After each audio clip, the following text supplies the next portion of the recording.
का स्टॉल है, शारीरिक विकास का स्टॉल है। उसकी पहली गतिविधि सीधी रेखा पर चलना।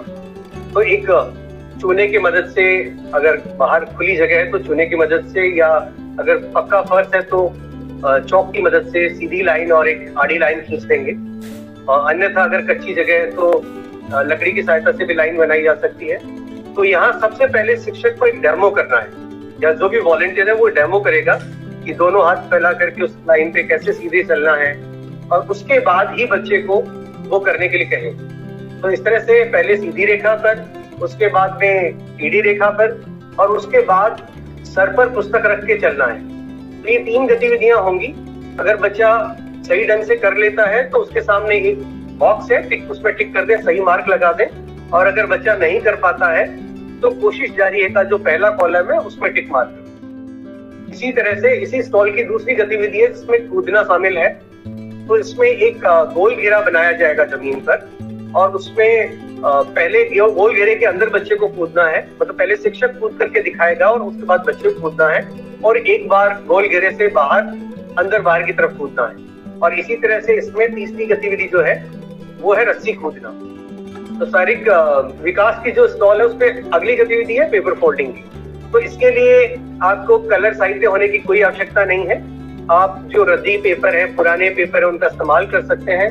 उससे शिक्षक पहले एक पंखा बनाकर दिखाएंगे, फिर बच्चे को वैसा करने के लिए कहना है, फिर एक 2 पेज फोल्ड करके एक अलमारी बनानी है, और आखिर में उनसे नाव बनवाना है। तो ये 3 चीजें शिक्षक पहले डेमो करेगा और उसके बाद बच्चे बनाएंगे।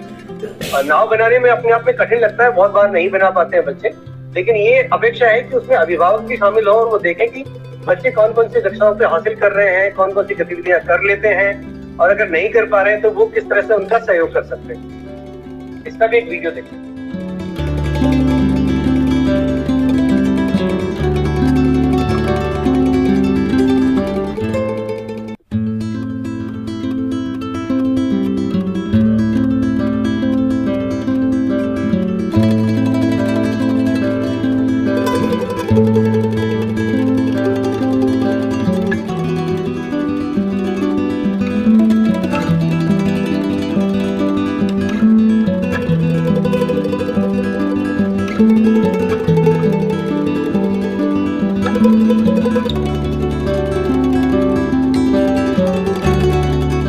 अगली स्टॉल जो है वो बौद्धिक विकास की है, और बौद्धिक विकास में जो पहली गतिविधि है वो जोड़ी मिलाने की है।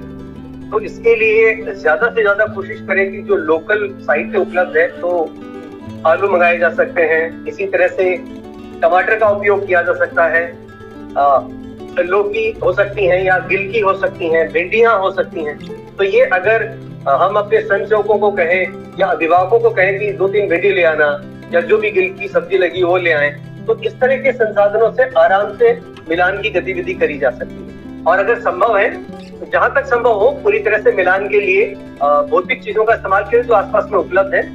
और अगर ऐसी स्थिति नहीं बनती तब आप कार्ड का उपयोग कर सकते हैं, लेकिन कोई सामग्री खरीद के या बाहर से लाके उसका उपयोग करने की जरूरत नहीं। इसी तरह रंग पहचान की बात है, तो रंग पहचान के लिए भी फूल और पत्ते, अलग अलग रंग के फूल ले सकते हैं, अलग अलग रंग के पत्ते ले सकते हैं। ये बरसात का सीजन है तो इस वक्त तो हर तरह के फूल मिल जाएंगे, आप मेरे हाथ में देख सकते हैं। रास्ते में आते हुए मैं भी गेंदे के फूल लेकर आया हूँ, तो उसमें हर तरह का रंग है। सफेद रंग मिल जाएगा आपको, केसरी रंग मिल जाएगा, लाल रंग मिल जाएंगे, हरे रंग मिल जाएंगे। हरा रंग तो इस वक्त हर जगह पे है। तो ऐसे ही संसाधन अपने स्वयंसेवकों के माध्यम से या माता पिता के माध्यम से जुटाएं।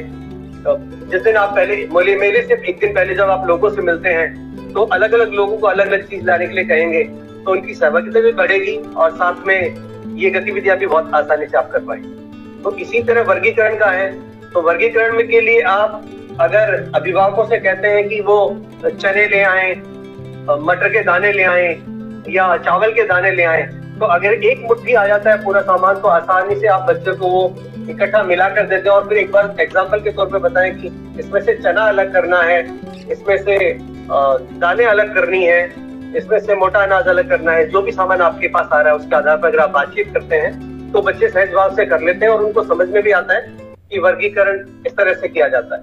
अब है क्रम से लगाना, तो क्रम से लगाने में भी अगेन यही सारे साहित्य इस्तेमाल हो सकते हैं। अगर आपने एक छोटा आलू, एक छोटा प्याज ले लिया और उसके साथ में ही आपने बड़ा आलू और बड़ा प्याज लगा के दिखाया कि सबसे पहले बड़ा छोटा आलू है, फिर बड़ा आलू है।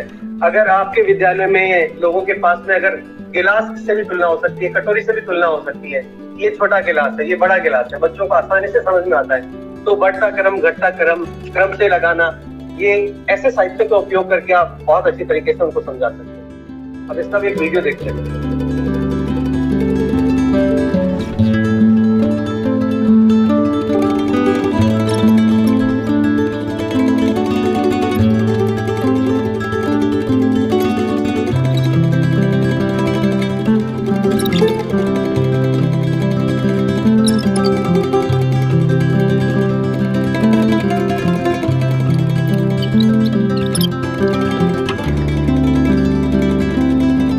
अगला जो स्टॉल है हमारा वो भाषा विकास का, जिसमें दो मुख्य गतिविधियां हैं, एक चित्र वाचन है और एक पढ़ना है।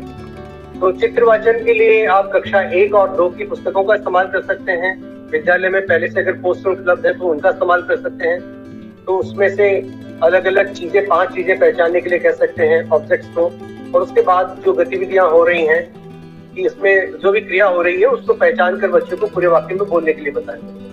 एग्जाम्पल के तौर पे आप एक एक गतिविधि उनको जरूर करके बताएं। और इसी तरह से जो पढ़ने की गतिविधि है उसमें 5 वर्ण दिए हैं, इसी तरह से 5 सरल शब्द हैं और एक छोटा पैराग्राफ है।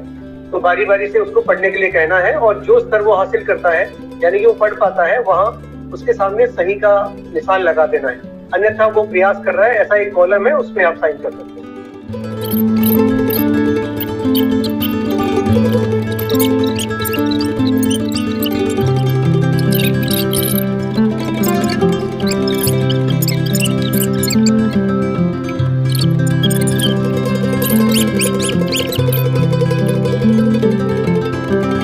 अब अगला स्टॉल जो है वो गणित की पूर्व तैयारी का है, जिसमें आकारों की पहचान है, जो 3 आकारों से शुरू होगी और अधिकतम वो 5 आकार तक जाएगी। तो इसके लिए भी लोकल सामान का इस्तेमाल हो सकता है, जैसे वृत्त के लिए चूड़ी या कड़ी का इस्तेमाल हो सकता है।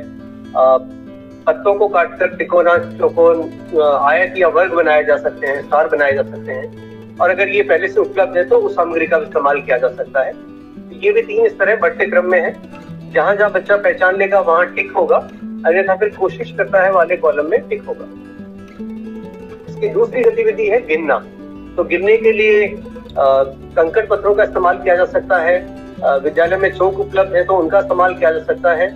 तो ये 1 से 5 अंक और फिर 1 से 9 अंक और अधिकतम 1 से 20 अंकों तक की गिनती होगी, और बच्चा जिस स्तर का होगा वहां उसका नाम अंकित करा जाएगा।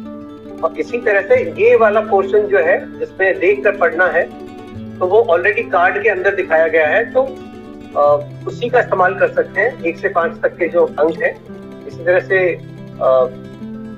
1 से 9 तक के अंक और 1 से 20 तक के अंक, तो यहाँ पढ़ा करके भी उसकी जांच की जा सकती है। अन्यथा अगर फ्लैश कार्ड है तो उनका उपयोग किया जा सकता है। इसी तरह से जमा घटा की गतिविधि करनी है, तो उसके लिए बहुत बेहतर होगा कि अगर आप जैसे पत्तों का इस्तेमाल करें, बहुत सारे हैं, कि उदाहरण के तौर पे किसी बच्चे को 2 पत्ते दे दें और फिर उसको 2 पत्ते और दे दें और पूछे कि अब कुल कितने पत्ते हो गए। इसी प्रकार से उनमें से एक वापस ले लें। तो पहले शुरुआत में सामान का इस्तेमाल करके करें, चीजों का इस्तेमाल करके करें, और बाद में उसको ये लिखित स्वरूप में आगे सवाल को हल कराया जा सकता है। अब इसका एक वीडियो देखते हैं।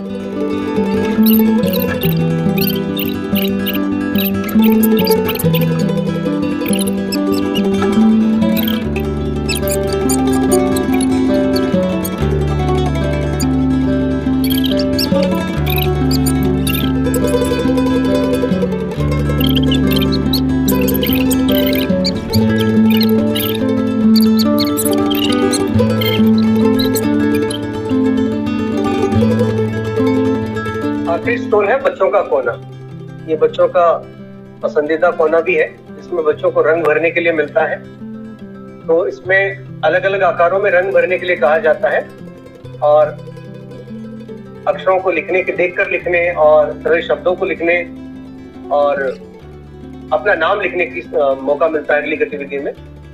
और अंत में अलग अलग इमोशंस, भाव हैं, 4 भाव दिए गए हैं, तो इन चित्रों को देखकर पहचानना है कि बच्चों को कैसे फील हो रहा है, बच्चों को क्या लग रहा है, और फिर उसके आधार पर इस पूरे कार्ड पे मार्किंग करी जाती है और अंत में माँ और बच्चों को कार्ड दिया जाता है। इस पूरे स्टॉल पे की जाने वाली गतिविधियों का भी एक वीडियो है जो हम देखते हैं।